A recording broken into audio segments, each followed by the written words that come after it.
Is knowing too much actually ruining your marketing efforts?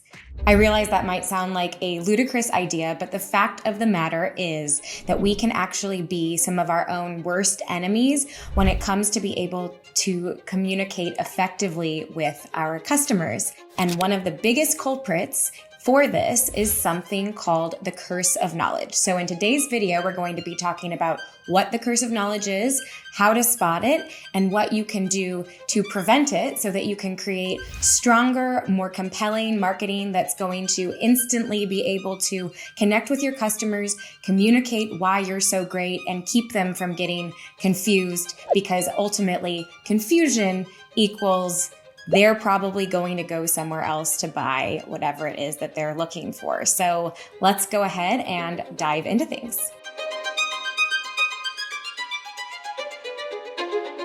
Hello, my name is Emma Shermer-Tamir. I'm the CEO and co-founder of Marketing by Emma.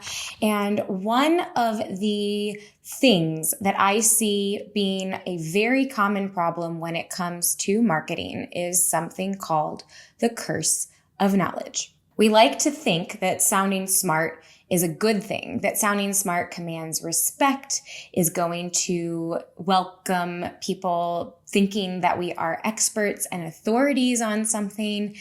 But in fact, you could very well be turning people away. So first things first, what is the curse of knowledge? So the curse of knowledge is essentially the concept that we forget what it's like to be beginners. We forget what it's like to not know the things that we know today.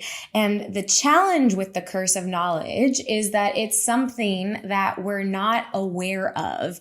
And unless we're making a concerted effort to go past this and work against it, it can very easily lead us astray into speaking over our customers, speaking over the people that we're trying to do business with. And that means that our marketing efforts are not going to be as effective as they are. So essentially, imagine a Venn diagram, and there's one circle of all of the information that you know about a topic. And then there's another circle of all the things that your customer might know about a topic. And there's only a small overlap in the middle where those two Venn diagrams collide, where there's a mutual understanding and a mutual shared knowledge. So that is where we need to be operating from when we are putting together anything, be it imagery, videos, text, and making sure that if we are wanting to speak about something that exists outside of that overlapping knowledge, that we are giving our customers the tools that they need to be able to understand what it is that we are talking about. So why is this a problem? As I already mentioned, there are a few different things that can happen. One is you can confuse people. They're just not going to understand what you're talking about. You could even potentially lead them to feeling stupid. Both confusion and stupidity are not feelings that we enjoy having. Those are essentially points that are going to be creating friction for our customers. And anytime that there's a point of friction, a point of not understanding, a point of some sort of negative emotion like that, you're kind of showing customers the door. You're saying, bye, see ya, go somewhere else. We're not interested in continuing this conversation. And that might sound a little bit harsh, but that is in fact what is happening. Most people do not want to be investing a lot of effort to going into a dictionary or asking the internet or AI to help them decipher a product page or to help them better understand an ad that they saw that they don't understand. So if they don't have the knowledge that you do, if they don't have the vocabulary that you do, then you are going to be turning people away. You guys are too smart. So how do we spot this? How do we keep the curse of knowledge from ruining our best marketing intentions? Or if we are looking at our marketing and thinking about ways that we can make it stronger, what should we be looking out for? Jargon is definitely one of those red flags that anytime you find yourself starting to speak in lots of acronyms or very industry specific terminology, that is going to indicate that you may be falling into the trap of the curse of knowledge and that you're going to want to take a step back. Another thing is overcomplicated language. So if you're using either very high level language, maybe 12th grade or above, even graduate level language, it's not necessarily the same as jargon, but if you're saying something in a very complicated way and it could be said in a simpler way, it's most likely going to be a good idea to say it in a simpler way.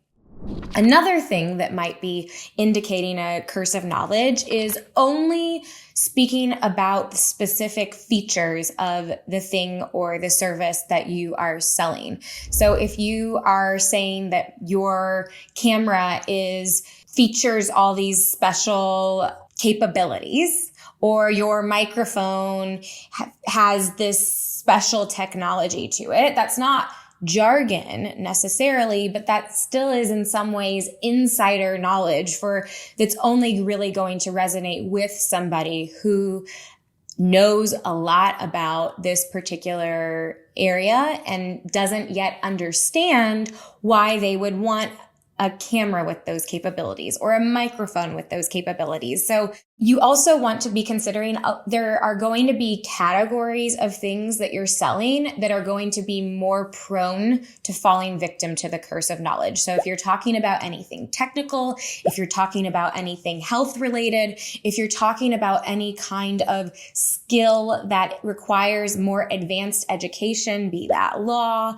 or engineering, all of those things are going to be baseline more subject to curse of knowledge, which means you're going to have to create extra effort to be figuring out how to communicate things in a way that they are going to be direct, clear, concise, and easy to understand no matter who you are. So what are some of the things that you can do to also make sure that you're not falling victim to the curse of knowledge? So one tool that I really love for being able to make sure that you have not fallen victim to the curse of knowledge. So let's assume that you've looked out and you've removed any jargon, you've said things as clearly as they can, you're not overcomplicating things, but you're still not sure. A great way is to go into the wild. Find somebody who does have a beginner's mind and ask them to review whatever it is that you need them to look at and say, do you understand this? Where are you getting confused?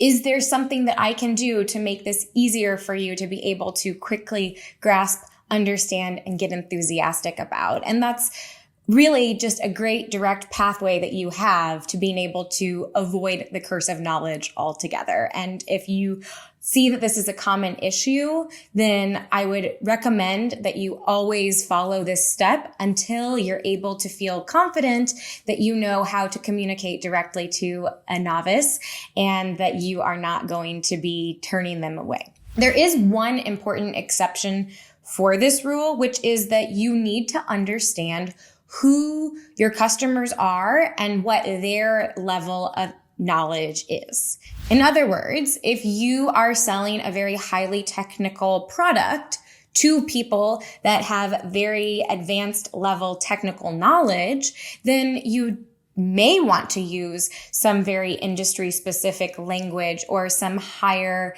level, more advanced terminology because they're going to understand it. And in fact, if you are not using it, then you could be indicating that you don't understand the space as well as you should. So that is an exception to the rule. But really what all of this is about is figuring out how to be able to communicate more effectively with the person that you're talking to. So of course, you need to know who you are talking to if you want to be able to do a good job of this. And that's why creating a customer avatar is such an important piece of this whole puzzle, because when you are clear about who your customers are, then you understand what their baseline level of knowledge is. And then you can tailor your vocabulary choice and the way that you're going to be explaining things directly to those customers so that you are not creating any points of confusion, so that you are also not talking down to them if they are very advanced in their skill set in understanding this topic. So if you would like to know more about how to create a great customer avatar, I have a video all about this that I will link in the eye and down below. But now let's take a look and see what I mean when the curse of knowledge goes awry. I'm going to first be looking at this Canon camera. So Canon, of course, is a very well-known camera brand. Shockingly, their Amazon listing is pretty abysmal. We don't have any lifestyle images or examples of the kind of images or situations that this product can be used in, which would be very important also because this is not an inexpensive camera. But if we go down to the bullets, we see it's talking about megapixel CMOS sensor, NFC technology, AF system and AI servo, AF optical viewfinder with 95% viewing coverage, EOS utility webcam beta software. What's happening? Do you understand what Canon is talking about? I don't. Truthfully, I am not very knowledgeable about cameras. And so I look at this and I feel stupid. I feel like I have no idea what the situations that this camera is best for, what skill level this camera is best for, what types of situations I should use this in, how it works. I don't understand any of it. Funny enough, when we scroll down to the A+ content, when I saw this, it made me laugh in just the irony of it all. Quality without complexity. You could have fooled me because this feels mighty complex right about now. I feel totally confused by everything about this camera. And if you look, the EOS Rebel T7 camera can help mobile device users take their photography to the next level with a large 24.1 megapixel CMOS sensor, fast autofocus, built-in wireless connectivity, and more. If we are novice camera users, do we understand this? Now, perhaps this camera is not meant for beginners. Perhaps this camera is meant for more experienced camera users, in which case it would be helpful to also communicate that. But I also imagine that even more advanced camera users still would like some explanation of why this particular technology and these specific features are so important. So it's not only that they're falling into the trap of the curse of knowledge, but they're also very feature focused in all of the content that they're giving to us, rather than helping to communicate what the benefits of this product is, which is so important.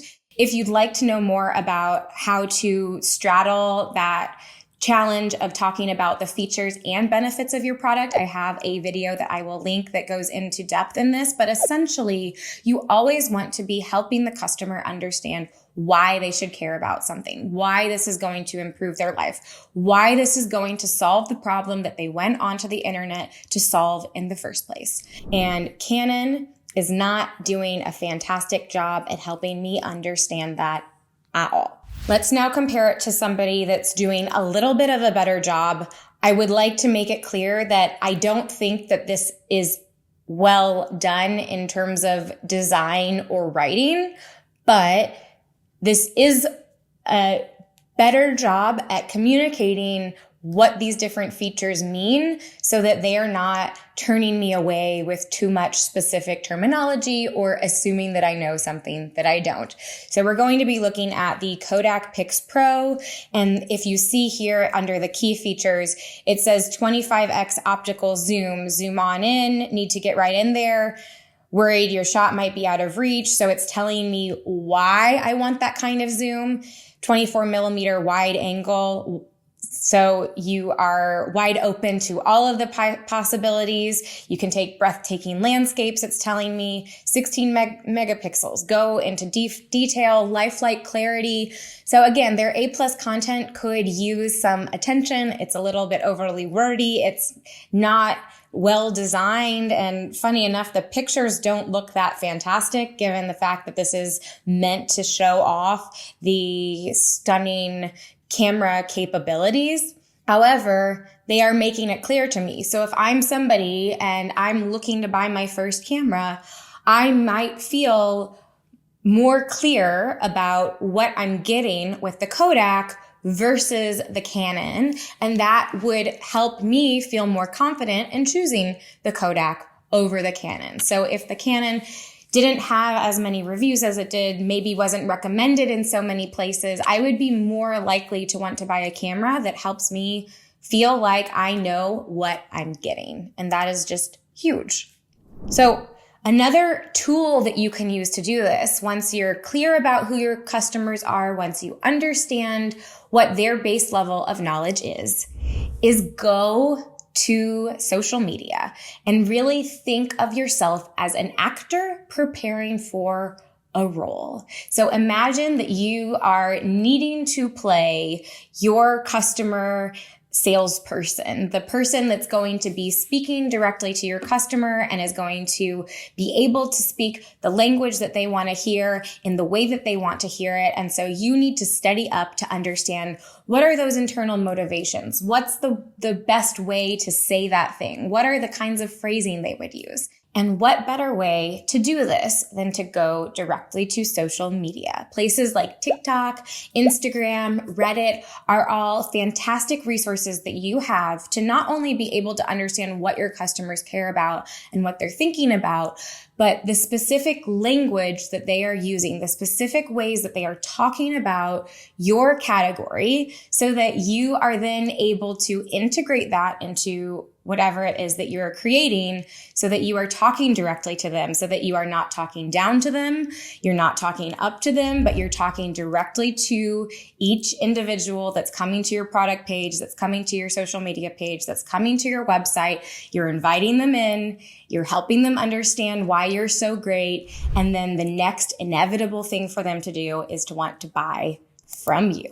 What are some of the biggest curse of knowledge offenders that you've seen? Drop them in the comments below and let me know what video you'd like to see next. If you did like this, please be sure to give it a like, subscribe, and check out whatever video YouTube is recommending to you. Thank you so much, and I'll see you next time.